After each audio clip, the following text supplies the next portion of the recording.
Olá, queridos, graça e paz, pastor Josias de Souza da Casa de Oração. Eu estou com a minha Bíblia aberta no livro de Romanos, para nós lermos a sequência da nossa aplicação no capítulo 5.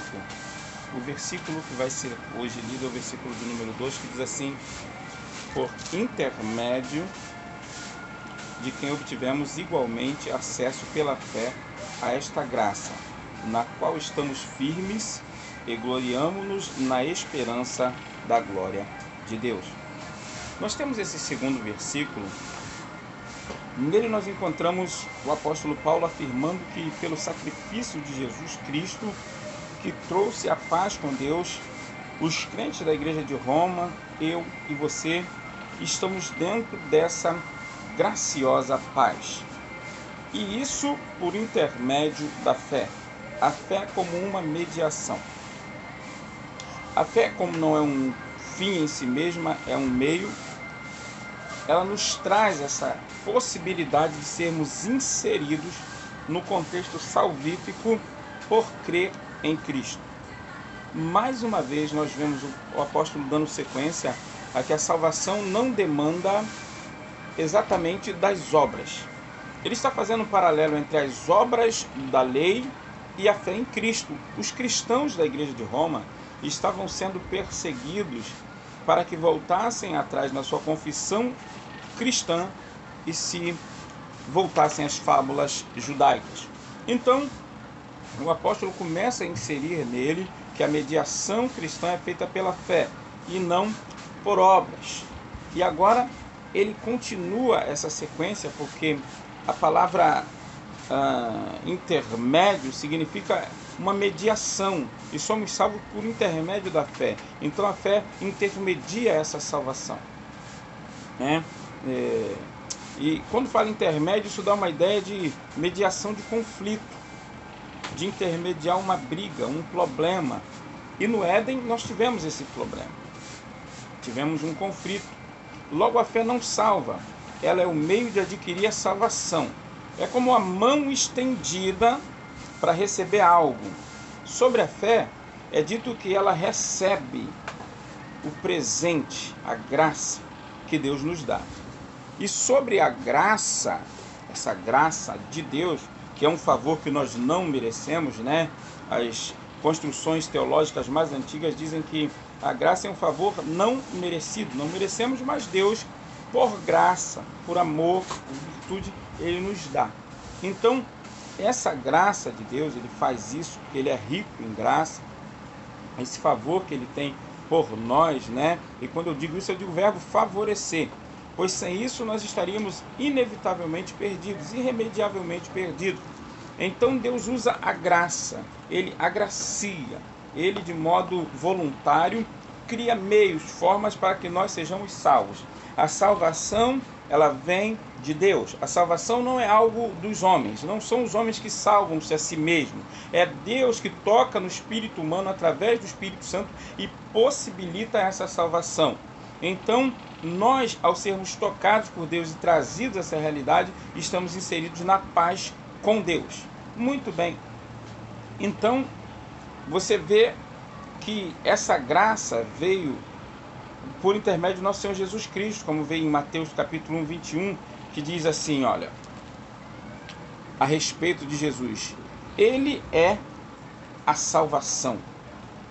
Se Jesus é a salvação, nós então temos agora nele essa graça. Porque Jesus, sendo a salvação, Ele não só trouxe a graça, como Ele também se materializou. Então Ele é a própria graça.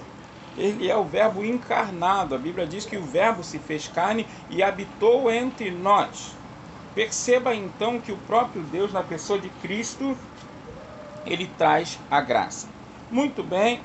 Então, quando a gente diz que Jesus traz a graça, no sentido de fazer com que essa graça, seja revelada no Evangelho. E, ao mesmo tempo, Ele é a graça salvadora de Deus. Pessoalidade Emmanuel. O Deus conosco, né? Essa encarnação, onde, segundo a Bíblia, em Filipenses 2, 7, 8, diz que Ele foi achado na forma humana. Jesus em forma humana. a plenitude de Deus em forma humana, como você vê aí.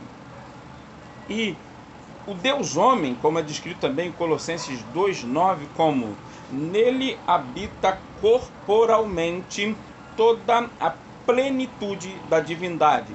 Jesus é Deus revelado à humanidade. A Bíblia Sagrada, ela dá testemunho antes e pela manifestação e depois também ainda pela escatologia, ou seja, o que aconteceu, o que acontece no presente e o que ainda vai acontecer. Enquanto ela é a palavra de Deus dando testemunho, Jesus é o próprio Deus encarnado. Deus se revela em Jesus, porque nele habita corporalmente toda a plenitude da divindade. Muito bem, Filipe disse: Senhor, mostra-nos o Pai, o que nos basta. E Jesus responde a Filipe dizendo: eu e o Pai somos um. A unidade da Trindade, ela é explícita, ela é mostrada dentro da Bíblia. Essa unidade traz um consenso de que Deus se manifesta a nós na pessoa do seu Filho Jesus, que é bendito eternamente. Então percebe-se logo a possibilidade do divino se manifestar no corpo, aprimorando essa epifania e trazendo uma teofania à natureza, ou seja, a natureza conhecendo o próprio Deus, para que essa natureza, conhecendo inteiramente a Deus, seja capaz de compreender a extensão do poder desse Deus. Nessa graça, alguns erros firmados, pessoas podem pensar coisas que na realidade não são a respeito da salvação, porque às vezes nós podemos pensar que a salvação depende do desempenho humano. Isso iria diametralmente oposto ao crivo bíblico. O homem não consegue fazer nada sem a graça de Deus, viu? Esse é um conceito da depravação total. Esse termo depravação total é um termo teológico que diz que o homem foi afetado em toda a sua esfera existencial, ou seja, corpo, alma e espírito. E essa depravação criou alguns problemas, aonde somente Deus, acessando o homem, faz com que ele venha a se arrepender. A Bíblia vai dizer que o Espírito de Deus é quem convence o homem do pecado, da justiça e do juízo. Quando o homem é convencido pelo Espírito Santo de Deus, então esse homem entra nesse contexto de salvação. Ele é trazido por Deus com cordas de amor, cordas eternas de amor. Ele traz a esse contexto de salvação.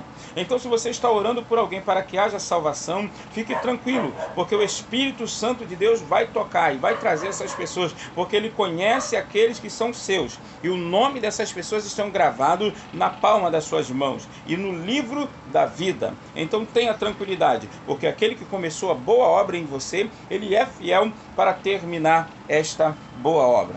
Muito bem, então nós vimos que não é por desempenho humano. A salvação se dá pela fé em Cristo Jesus. Aquele que crê será salvo. É a salvação pela fé, não é a salvação pelas obras. Existem hoje alguns elementos que as pessoas estão colocando para serem salvos. Eles querem surpreender a Deus dizendo: olha, se você ainda não recebeu uma graça de Deus, faça uma coisa que chame a atenção de Deus. Faça algo que você nunca fez. Muito bem, deixe-me dizer para você, Deus não estará surpreso. Você não vai pegar Deus de surpresa colocando diante dele alguma coisa que você nunca fez, porque Deus não pode ser surpreendido por você. Ele é onipotente, onisciente e ele também sabe exatamente aquilo que você pretende fazer, tá bom? Ele tem todo o poder, ele, além de tudo isso, está todo o tempo, em todos os lugares, viu?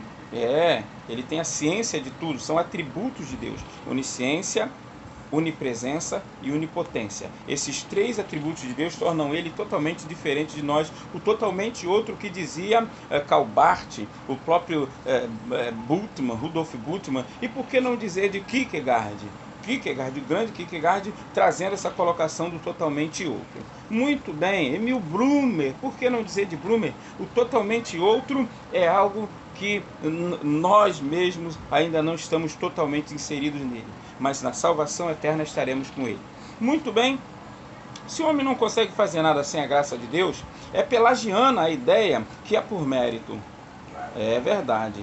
Só os salvos pela graça de Deus, nós somos salvos pela graça de Deus, que é o nosso Senhor Jesus Cristo. Então a salvação vem de Deus através do nosso Senhor Jesus Cristo, Ele faz com que a nossa alma seja afeiçoada a Ele e nos dá a graça, né? Você pode profetizar, pode ganhar alma, pode subir um monte, pode orar, pode curar pessoas em nome do Senhor, falar em línguas estranhas. Tudo, isso é uma consequência de Cristo em nós. É Ele estando em nós, isso é consequência. Então não é para sermos salvos que fazemos tais coisas, mas é porque nós somos salvos que fazemos tal coisa. Então, sem Ele, nada nós podemos fazer, de acordo com João 15:5. Finalmente, nós nos gloriamos na esperança da glória de Deus. Nós damos glórias a Deus, esperando a manifestação da glória dos filhos de Deus. O apóstolo afirma sobre isso em Romanos 8:22. Toda criatura juntamente geme. Toda criatura juntamente geme. Gememos, mas na esperança. Jesus é a nossa esperança, né? Geme e chora. Quem não se lembra do hino de Matos Nascimento, que diz que a vitória vai chorando, geme e chora?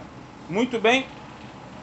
É a nossa bendita esperança, a esperança em Cristo, uma esperança que não pode murchar. Nós temos nele a certeza da vida eterna e da salvação eterna. E isso que é mortal será revestido de incorruptibilidade, e não haverá mais morte ou pecado.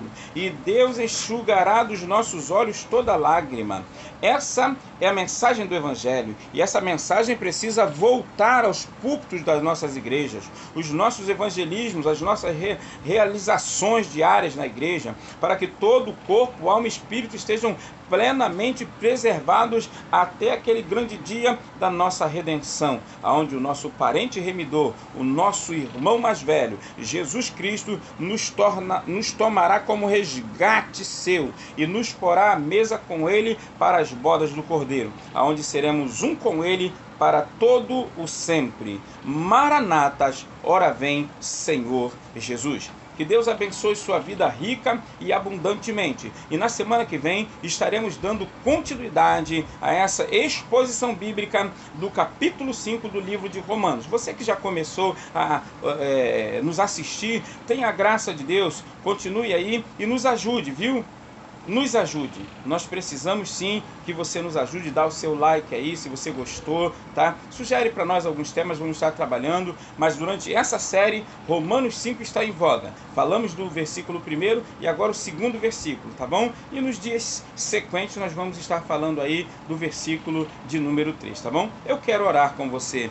Deus e Pai bendito, diante de Ti estão seus que assistem comigo agora, Senhor. Aqueles que estão vendo esse vídeo, em nome de Jesus eu peço uma bênção sobre a vida deles, que eles possam ter uma compreensão correta do Evangelho, não um Evangelho humano e carnal e pelagiano, mas um Evangelho bíblico que nos leva ao conhecimento de Deus pela graça existente em Cristo Jesus, o nosso Senhor. Que nesse dia, Pai, o Espírito da graça de Deus toque eles de modo especial, para que eles possam, Senhor, aderir à verdade do Evangelho, tendo paz contigo, em nome de Jesus. Amém. Que Deus abençoe vocês, em nome de Jesus.